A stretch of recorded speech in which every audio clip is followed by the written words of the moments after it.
আল্লামা ইকবাল রহমতুল্লাহ আলাইহি বলেন, মানুষ মনে করে মুসলমান হওয়া বুঝি খুব সহজ। কি বলেন, কুরবানির গোশত কোন রকম ভাবে সমাজে বন্টন করতে পারলেই তো দায়িত্ব শেষ হইল। কি বলেন?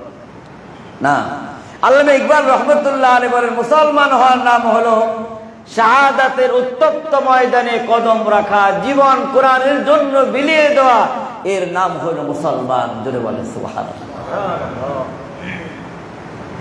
যারা মুসলমান মুমিন তারা মৃত্যুকে কখনো ভয় পায় না। আজকে মুসলমান মৃত্যুকে ভয় পাওয়া শুরু করছে। কি বলে, ঠিক কিনা? রাসেল ভাইপার সাপ, এটা একটা মাখলুক।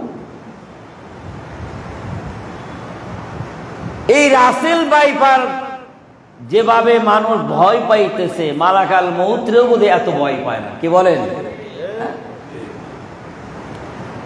আরে দুনিয়ার একটা ছোট্ট সাপ দেখে আমাদের এত ভয়। আর যারা নামাজ কাজা করবে, নামাজ পড়বে না, আল্লাহ রাসূল বলেন যে তাদের কবরে একটা সাপ ঢুকবে। এই সাপ হলো একদিনের রাস্তা এত লম্বা হবে, আগুনের মতো ঝলঝল করবে তার চোখ দুটো, সিংহের মতো গর্জে বলবে, ও আল্লাহর বান্দা, ফজর কাজা করেছো জহুর, জহুর কাজা করেছো আসর, আসর কাজা করেছো মাগরিব, মাগরিব কাজা করেছো এশা, এশা কাজা করেছো ফজর পর্যন্ত, তোমাকে দংশন করা হবে। একবার যদি দংশন করে 70 হাত মাটির নিচে ডেবে যাবে, আবার উঠানো হবে। এভাবে কিয়ামত পর্যন্ত এই শাস্তি চলতে থাকে।